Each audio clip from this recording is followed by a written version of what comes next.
Let's talk to Brody Brazil, who, of course, you always see as the NBC Sports California pre and post with the A's and the Sharks.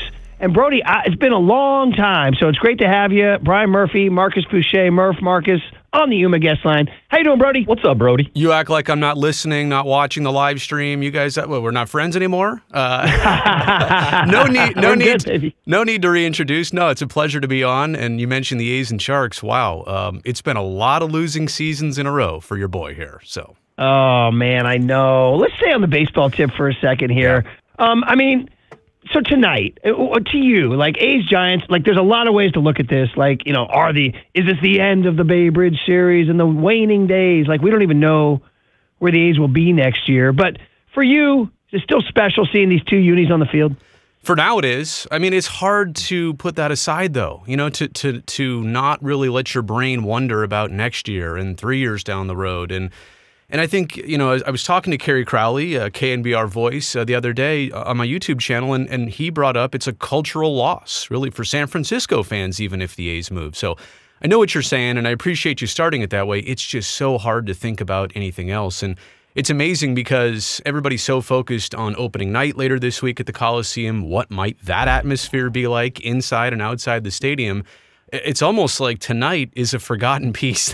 People even forgot that there was this exhibition game, which usually is, you're right, the first taste of baseball for a lot of people to go out there and see it for themselves who didn't go down to spring training. It's just not that this season. So I hate to be a downer here on a Monday morning at 8:30, but I mean, it kind of already has that feel to it, and for the entire season.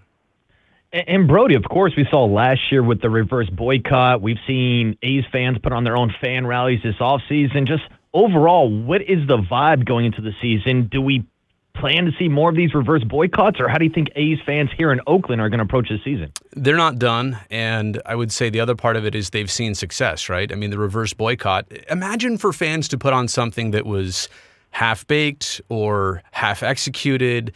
The reverse boycott, I think, caught the attention they wanted. The Fans Fest did the absolute same thing. So I think they've been encouraged by the response. Now, in all fairness and in all honesty, what's the ultimate result? Has anything changed because of that? Maybe mindset, maybe opinions down the road, but tangibly, are the A's still planning to do what they're planning to do? Yes. Has Major League Baseball already approved that? Yes. So there's a kind of a fine line. They're doing it to, number one, get this out of their system. To number two, use the only tool and voice that they have by putting on things like this. And number three, to just try and catch as much attention and I don't want to say change people's minds, but they're trying to be an influence as best as they can. Brody Brazil, the voice here on the Yuma guest line. A's, Giants tonight and tomorrow doing their thing. And then, of course, they'll meet during the regular season, too. Brody, two big guys we wanted to ask you about because you spent a lot of time around these guys. Bob Melvin. Let's start with him. Yeah. So I go back to him as a hum baby. I'm old enough to remember him as a Giant, And then, of course, he's the winningest manager in Oakland history. What was it like watching Bob Melvin manage teams? How would you characterize him?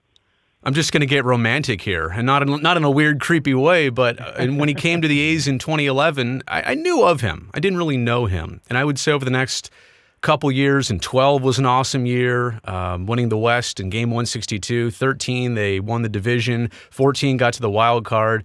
Just got to know him really well in the early years. In fact, in 2015, when the Brazil family got our Labrador Retriever, what do you think we named him? Melvin. So it just kind of gives you an idea of how I feel about him. I've been so impressed of everything he's done, and I think that whole San Diego chapter of his story, I know Giants fans were very curious about it, saw it from afar. I've seen enough in the decade prior to know that, man, the Giants are getting somebody who's a communicator, a leader. And now you put him in, I'm sure your next question would be about Matt Chapman. The tandem of him and Chapman, it's like a father-son relationship. It really is. And so for Bob to have like one of his guys in there, and Chappie will read the room, Chappie will go back to Bob. There's just such a built-in connection that exists. And I don't want to sit here and spit on the entire Gabe Kapler era, but I think what you're about to see on the inside of the clubhouse is going to be a totally different experience. And it's funny, Brody, because we've been talking about that subject a lot and how it feels like Bob Melvin is a shift more towards old school baseball. Yeah. It's also funny that the A's are the birthplace of the Moneyball philosophy. So how did Bob manage between the back and forth between those two approaches in Oakland? Well, look, and Farhan was with the A's up until 2014, so none of this is new. There was 3+ years of crossover between those two already. It's not like any of this is strange, and I'm also not here to tell you, right, that Bob always just went with the plan and never pushed back on anything. He absolutely did. That's what makes him great for this. He's a sensible human being. He knows when to push and say, you know what, I know what you're telling me, but I've got a really strong opinion on this the other way. And he'll go right back to somebody. I think quite often there might be too many puppets who just do whatever they're told and fill out the lineup however it's been advised, or platoon however, or run the opener out there as many times. And I think that's the thing about Bob, is that one of the reasons that it was enticing probably for Farhan is because he knows that there is some balance, and he knows that Bob Melvin is going to help him achieve that and get to that with the baseball instincts you're talking about. Brody Brazil, the voice you hear, of course, you see him on NBC Sports California. A's and Sharks pre and post. A's Giants tonight at the Coliseum. Lights still work, right, over there, Brody? They do? We'll find out. We'll find out what actually is in operation. No, I mean, look, I just wish I could come on here and be so positive, because even my trip down to spring training, guys, and I'm sure you've made dozens of trips down there too over the years, just like me, and it felt like I was going to visit a sick or dying friend in the hospital. And no, and I'm serious. Like that's a very crude analogy to make, but yeah, it just kind of feels like that from the A's side. And I just don't know where this is going. There are so many answers that, at least if we had them right now, there might be some closure. There might be a container to all this. You could kind of wrap it up and say, well, here's what's about to happen. The fact that we're approaching opening day and we don't know if it's the last opening day in Oakland is mind-blowing to me. Yeah, you're 100% right. And it's truly almost unprecedented.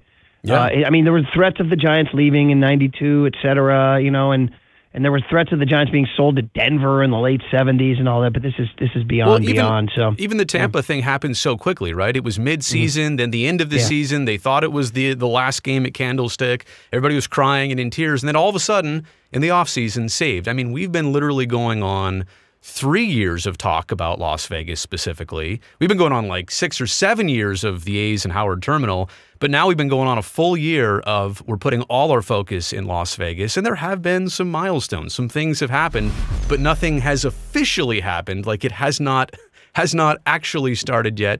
Don't know where they're going to play for 3 years. Don't know if the landowner and the operator of the Tropicana, if they're going to be suited to start building a stadium there.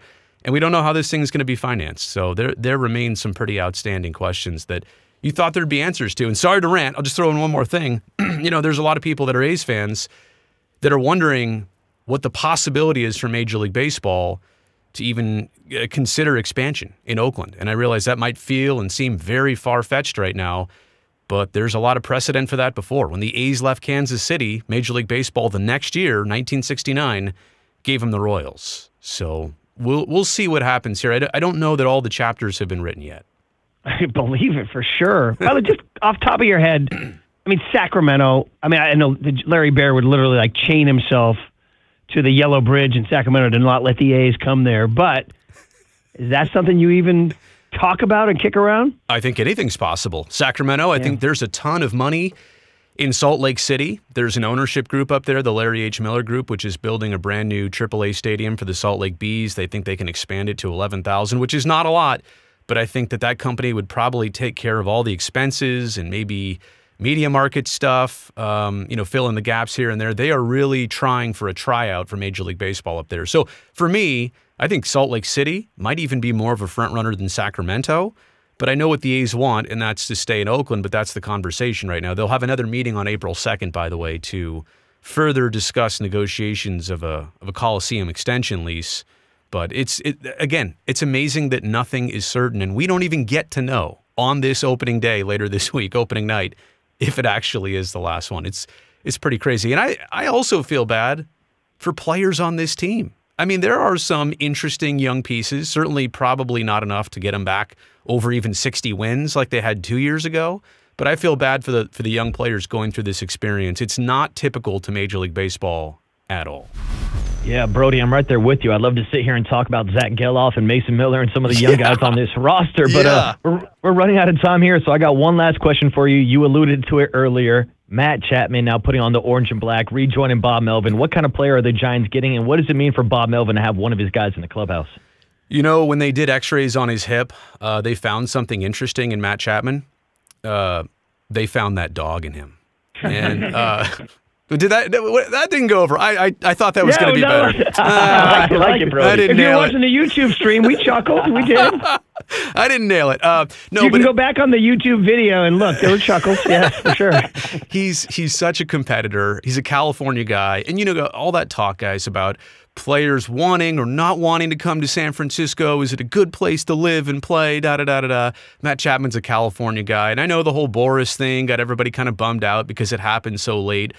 But I'm so thrilled. And even the opt-out thing, right? His contract is structured for the ability that if he really sets the world on fire, maybe he can move on. But I'm telling you, he would have to not only do that, but feel different about the Giants. I think he wants to be here. He wants to be playing for Bob Melvin. We'll see how it goes. But you are getting a clubhouse leader. And I mean, you guys are around this as much as anybody. Is it safe to say that if this was a kind of a vanilla team, the Giants were the last couple of years, I guarantee you Chapman is the sriracha that's going to spice this thing up a little bit. So there, I got that one. Yeah, Sriracha right. No, made me laugh. There you go, buddy. It's just like All right. this is the dude, and I hope he or Soler are the first 30 home run hitters the team has had since Barry Bonds. They are equally possible potentials. Yeah. Good stuff. And by the way, Brody, first of all, great catching up after all this time. Yeah. Second of all, the landline, brother. The landline's outrageously good. I can't thank you enough. No problem. You know what? So I'm on the home studio right now. You don't know this, but I'm actually recording my side of this video. I'll have our whole conversation on YouTube later. So yeah, baby. Cross promotion. Well, I'll tell you what. It sounds fantastic. Whether or not the words spilled were quality words, the audio quality was outstanding. So listen. Really good catching up. Enjoy, whatever it is that happens this summer. All right, brother. And we'll catch up down the road, okay? Yeah, thanks, Brody. Murph and Marcus, it was great to talk to you. And I know what you're saying. Good luck. Yeah. Try your best. And give Melvin an ear scratch for us, all right, buddy? Yeah. Give him an ear scratch, all right? I'm the only one who's going to go pick up Melvin's poop this morning, so take care. We'll keep that in mind when the Giants lose 3 in a row. Yeah. All right, buddy. Thanks very much. There he goes. Brody Brazil, outstanding.